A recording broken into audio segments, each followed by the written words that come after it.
Hello guys, and welcome back to my channel. Thank you for tuning in. If you're new here, you're welcome. My name is Beatrice, and I assure you that you'll be blessed. Just stick around to the end of this video. So one of the critical decisions in a man's life is choosing a life partner. And when I mean man here, I'm not talking about just the male gender. I'm talking about both the male and the female. Now, just like I said earlier, most believers tend to take these for granted.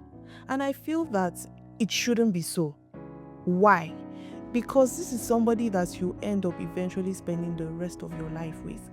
But why most believers make light of the situation is because they just assume, let's just say they use God, right? So it's only when it's time for you to get into a relationship that you begin to develop a relationship with God, which is not supposed to be so. We as believers need to learn how to practice the art of hearing God's voice. So much so that when the right person comes into your life, you are able to know and determine that this is the person that you should go the long way with.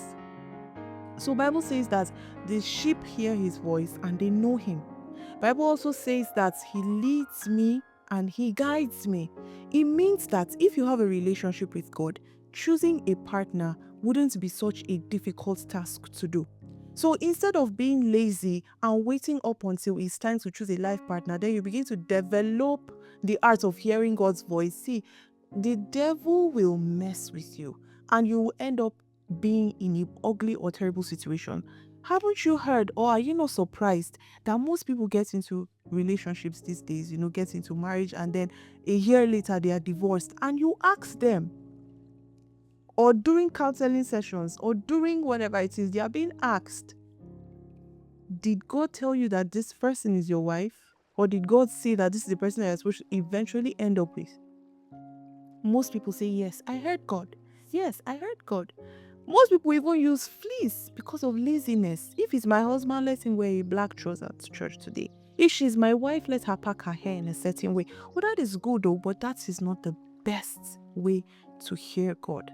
So in this year 2025, it is my honest, I humbly come with my piece of advice. Develop a relationship with God and practice hearing his voice so that when it comes to even the decision of choosing a life partner, you know exactly what God is saying so that you don't fall into a ditch. The Lord is our strength. I'll see you guys in my next video.